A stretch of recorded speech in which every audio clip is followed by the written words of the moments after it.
آج G H Q میں chief of defence forces کے اعزاز میں گارڈ آف آنر کی تقریب منعقد کی گئی۔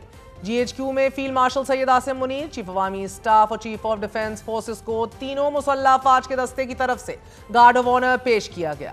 مسلح افواج کے افسران سے خطاب کرتے ہوئے فیلڈ مارشل سید عاصم منیر کا کہنا تھا کہ بھارت کسی خود فریبی یا گمان کا شکار نہ رہے۔ اگلی بار پاکستان کا جواب اس سے بھی برق رفتار اور شدید ہوگا۔ چیف آف ڈیفنس فورسز کا یہ کہنا تھا کہ طالبان رجیم کو یہ واضح پیغام دے دیا گیا ہے کہ ان کے پاس فتنہ الخوارج یا پاکستان دونوں میں سے ایک کا انتخاب کرنے کے علاوہ کوئی آپشن نہیں۔ تاہم فیلڈ مارشل سید عاصم منیر نے کہا کہ ڈیفنس فورسز ہیڈ کوارٹرز کا قیام اس تبدیلی کی جانب ایک ضروری قدم ہے۔ یہ سروس اپنی آپریشنل تیاریوں کے لیے اپنی انفرادیت برقرار رکھے گی۔ دوسری جانب ملکی سیاست میں تلخی بدستور جاری نہیں بلکہ بڑھ رہی ہے۔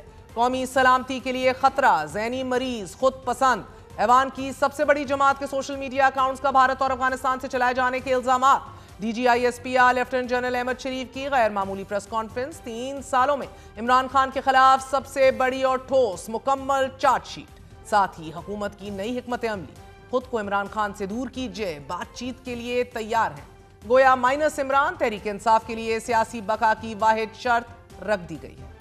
حکومت نے واضح کر دیا ہے کہ اگر تحریک انصاف والے کہیں کہ وہ عمران خان کے بیانیے کے ساتھ نہیں تو ان سے بات ہو سکتی ہے۔ حکومت کا دو ٹوک موقف ہے کہ وزیر اعلیٰ خیبر پختونخوا اڈیالہ آئے تو انہیں واپس جانے کا کہہ دیا جائے گا، سہیل افریدی کو پہلے ناکے سے ہی واپس بھیج دیا جائے گا۔ عمران خان کی بہنیں آئیں تو ان کی گرفتاری کو بھی خارج الامکان قرار نہیں دیا جا سکتا۔ یہ لوگ ملکی سالمیت کو داؤ پر لگا رہے ہیں۔ جبکہ سینیٹر فیصل واڈا نے انکشاف کیا ہے کہ تحریک انصاف میں بھی الطاف حسین کی طرح -1 فارمولا ہوگا۔ اگر یہ -1 پر نہیں آتے تو پھر پوری پارٹی مائنس ہو جائے گی۔ اب سے کچھ دیر پہلے ایک اور چارج شیٹ عمران خان کے خلاف حکومتی اتحاد کی جانب سے دی گئی ہے۔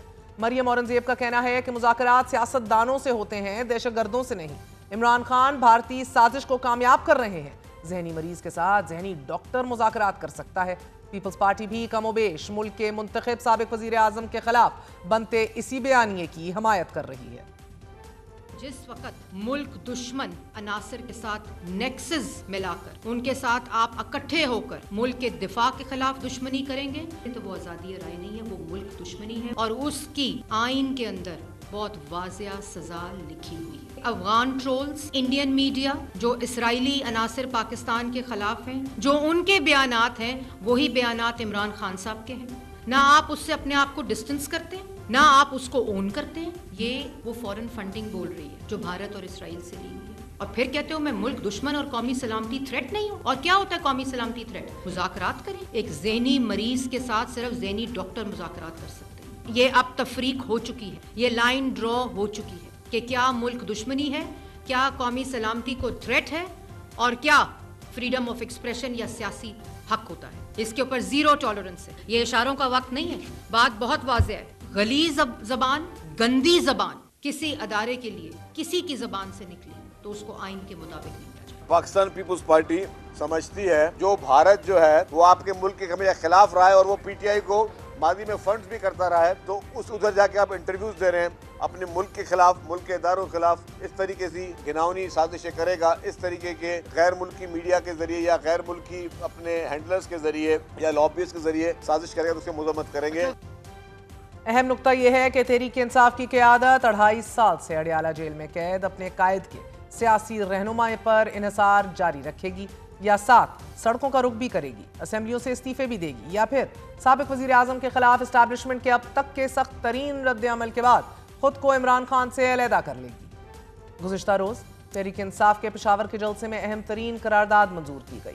قرارداد میں اس منطق کو یکسر مسترد کیا گیا کہ سیاسی اختلاف رکھنے والوں کو قومی سلامتی کا خطرہ قرار دیا جائے۔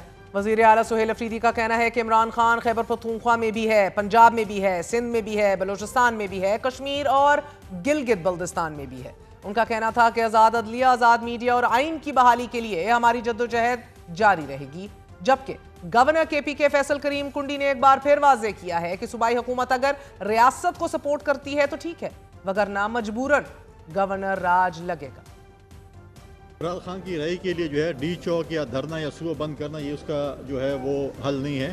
ان کا حل جو ہے وہ اپنی جو کرتوت ہے ان کی سزا بھگتیں گے، اور اس دفعہ اسلام آباد مارچ نہیں ہوگا۔